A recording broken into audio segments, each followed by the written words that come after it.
नमस्कार दोस्तों, स्वागत है आपका मेरे YouTube चैनल विश्वजीत पंडित में, जिसमें मैं आज आपको बताने वाला हूं दोस्तों हस्तरेखा के बारे में। हस्तरेखा में जो आपकी जीवन रेखा है वो कितने प्रकार की होती हैं दोस्तों, वो कौन सी शुभ मानी जाती हैं और कौन सी अशुभ मानी जाती हैं। जैसे कि अभी बात कर लेते हैं दोस्तों कि शुभ रेखाएँ कौन सी होती हैं। जो गुलाबी या लाल रंग की हों, उनमें टूटे या फूटे धब्बे या क्रॉस के चिन्ह, द्वीप या अनियमितताएँ ना हों, वह दोस्तों शुभ मानी जाती हैं। यदि रेखा अत्यंत पीले रंग की हो तो जातक में शारीरिक शक्ति की कमी होती है और उसका स्वास्थ्य ठीक नहीं होता। यदि रेखा साधारण पीले रंग की हो, जातक में पित्त की अधिकता होती है और उसके जिगर में विकार होने की संभावना होती है। स्वभाव से वह उदासीन और निराशावादी होता है दोस्तों। जैसे कि आपको मैंने बता दिया कि किस प्रकार की रेखाएं होनी चाहिए, अभी बात करते हैं कि कितने प्रकार की जीवन रेखाएं होती हैं। तो जैसे कि अब मैं आपको एक चित्र के द्वारा बता दूंगा कि जीवन रेखा कितने कितने प्रकार की होती हैं। अब आपके सामने मैं दिखाने वाला हूँ, एक चित्र बनाकर रेखाएं बनाने वाला हूँ दोस्तों, और फिर उसके बारे में पूरा विस्तार से बताऊँगा कि कौन कौन सी जीवन रेखाएं कैसी होती हैं। जैसा कि आप देख रहे होंगे, ये मैंने हस्तरेखा का एक चित्र बना के तैयार कर रखा है दोस्तों। इसमें मैंने सभी प्रकार की रेखाएं बना रखी हैं, और रेखा बनाने के साथ साथ इसमें मैंने आपको जगहें भी बता रखी हैं कि कौन सी गुरु कहाँ पर है दोस्तों, शनि कहाँ पर है। और ये देखिए दोस्तों, आपकी ये हृदय रेखा है जो आ रही है, जिसमें मैं पेन कर रहा हूँ, और ये आपकी मस्तक रेखा है दोस्तों, जो आप देख रहे हैं मस्तक रेखा है। और ये जो सीधा आ रही है दोस्तों, ये आपकी भाग्य रेखा के साथ ही आ रही है। और ये जो ऊपर जा रही है, ये भी आपकी भाग्य रेखा शनि पर्वत में जा रही है। और ये आपकी जीवन रेखा है, जैसे कि आप सभी जानते हैं जीवन रेखा। तो मैं बता देता हूँ, जैसे कि ये बुध पर्वत है दोस्तों, और ये आपका सूर्य पर्वत, और ये शनि पर्वत है, और ये गुरु पर्वत है दोस्तों, और यहाँ पर ये मंगल है, और ये तो रेखा है, और ये चंद्र क्षेत्र है दोस्तों आपका, और ये शुक्र क्षेत्र और जीवन रेखा आपकी साथ में।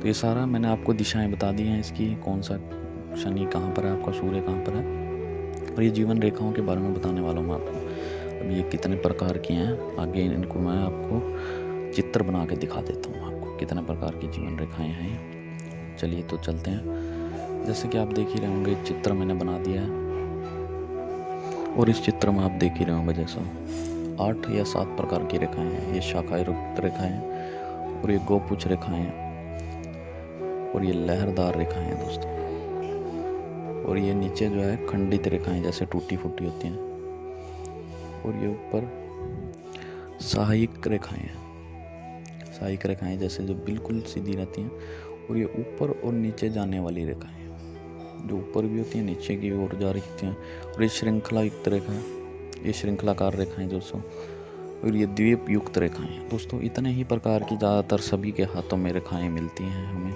जैसे कि मैंने चित्र में बता दिया आपको। ज़्यादातर आपके सभी के हाथों में आपको इन्हीं रेखाओं में से देखने को मिलेंगी सभी रेखाएँ। तो इनके बारे में मैं आपको विस्तार से बता देता हूँ कि किस रेखा, कौन सी रेखा बढ़िया रहती हैं और कौन सी अशुभ मानी जाती हैं। जैसे कि अब बात करते हैं शाखा युक्त रेखाओं की दोस्तों।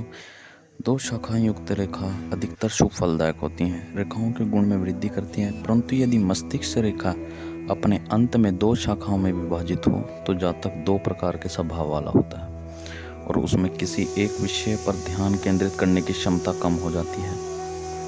रेखाओं पर यदि धब्बे हों तो उन्हें निर्बल बना देते हैं दोस्तों। अगली बात करते हैं दोस्तों गोपुच्छ रेखा की। गोपुच्छ की आकृति की रेखाएं होती हैं, शुभ नहीं मानी जाती हैं। वे रेखाओं के गुणों में कमी करती हैं। यदि जीवन रेखा अपने अंत में गोपुच्छ की आकृति की बन जाए तो वह जीवन के अंत भाग में शक्ति के हस की कमी सूचक होता है। मतलब जीवन के अंत में दोस्तों शक्ति का मतलब उसकी व्यक्ति की शक्ति कम हो जाती है। यदि रेखा, अब बात करते हैं लहरदार रेखा की, जो जातक के जीवन में अनिश्चित आ जाएगी, उसमें शक्ति की कमी होगी और वह निर्णय लेने में संकुचित बन जाएगा। जैसे कि लहरदार रेखा की भी बात कर चुके हैं हम दोस्तों।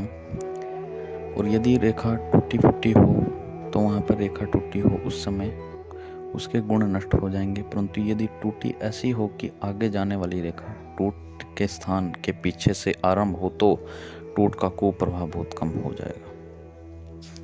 तो ऐसी बात है दोस्तों, जैसे कि मैंने बता ही दिया आपको। और अगली बात करते हैं,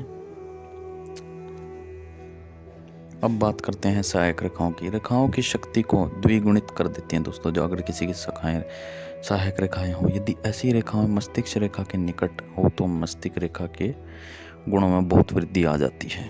और द्वीप चिन्ह रेखा जो होती हैं दोस्तों सदा अशुभ होती हैं, और रेखा में जिस स्थान पर द्वीप हो उस समय उसके गुणों के फलीभूत होने से बाधाएं और कठिनाइयां उपस्थित करते हैं।